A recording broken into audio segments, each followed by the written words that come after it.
نه مال لا شپږ کلمې نه راځي زه پرون مسلمان شوی یم او شیخه کلمه به په پښتو کې ویم شیخه زه پښتون مسلمان شوی یم شیخه کلمه به په پښتو کې ویم شیخه زه پښتون مسلمان شوی یم بسم الله الرحمن الرحیم د ټولو نه مخکې خو د ناستو ملګرو ډېره مننه کوم چې مونږ اوري مونږ برداشت کوي منصور صاحب تر کتاب مبارکي وایم او دغه دوه شعرونه ورته ډالۍ کوم چې دا ستا خبرې د چا نه دي خوښې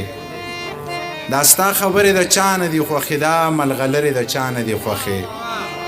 دا ستا خبرې د چا نه دي خوښې دا ملغلرې د چا نه دي خوښې مونږه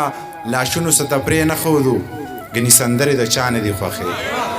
مونږ لاشونو څه ته پرې نه ښودو ګنې سندرې د چا نه دي خوښې شعرونه به وایم خبرې راله نه راځي مشران استادان شاعران ناست دي خبرې به هغه وکړي دغه نوی غزل څو شعرونه دي چې د ملا خبره بالکل ټیک ده چې د ملا خبره بالکل ټیک ده نو بیا زما خبره بالکل ټیک ده څنګه چې ستا خبره بالکل ټیک ده داسې زما خبره بالکل ټیک ده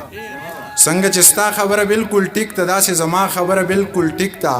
هنر او علم زده کول پکار دی او د بابا خبره بالکل ټیک ده هنر او علم زده کول پکار دی او د بابا خبره بالکل ټیک ده خلک ته په مار اختیام یعنی خلک دا خبره بالکل ټیک ده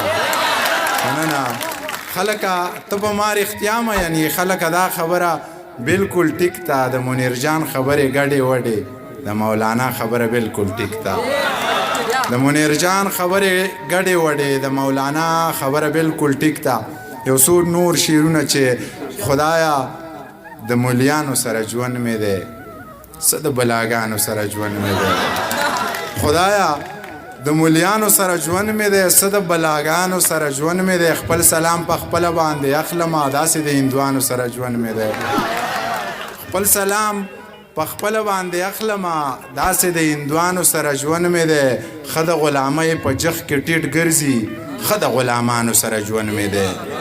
ښه د غلامۍ په جخ کې ټیټ ګرځي ښه د غلامانو سره ژوند مې دی آو آو په یارانو باندې مړ یمه آو آو په یارانو باندې مړ یمه آو آو د مارانو سره ژوند مې دی آو آو په یارانو باندې مړ یمه آو آو د مارانو سره ژوند مې دی یو څو شعرونه نور چې ژوند لکه زما کوا ژوند لکه زما کوا هر چاته خندا کوا دغسې نیت سپین ساته دغسې رڼا کوا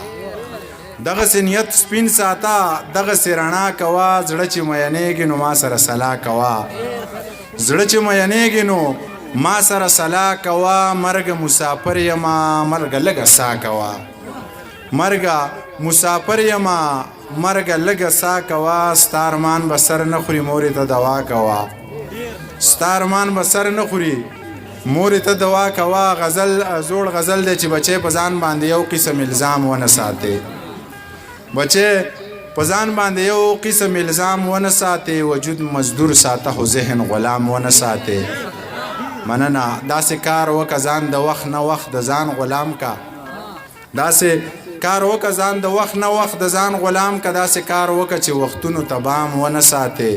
د خدای د مخې ګناهونه کوه مه یریږه د خدای د مخې ګناهونه کوه مه یریږه خو د انسان د مخې لاسو کې جام ونه ساتې دا چې خدای او رسول نه مني قرآن ته ګوره دغه سړی چرته سړی امام ونه ساتې دا چې خدای او رسول نه مني قرآن ته ګوره دغه سړی چرته سړی امام ونه ساتې او منیر پاگل خو چې نه وکي بیا یې نه کړي وي منیر پاگل خو چې نه وکي بیا یې نه کړي وي لیونی به شي دا لارې ماښام ونه ساتې یو څو شعرونه نور چې ویمه نظم ویمه نظم بیا قصه ډېره اوږدېږي ناوخته دی ملګري ډېر یو څو شعرونه دي چې د جومات دروازه نه پیژني دغه سړی به په کعبه کې څه کوي چې د جومات دروازه نه پیژني دغه سړی به په کعبه کې څه کوي خو ستا مینه په هوا ګرځوي زما زړه اوس زما سینه کې څه کوي اخو ستا مینه په هوا ګرځوي زما زړه اوس زما سینه کې څه کوي منیر پاگل په میخانه کې ګوره منیر پاگل په مدرسه کې څه کوي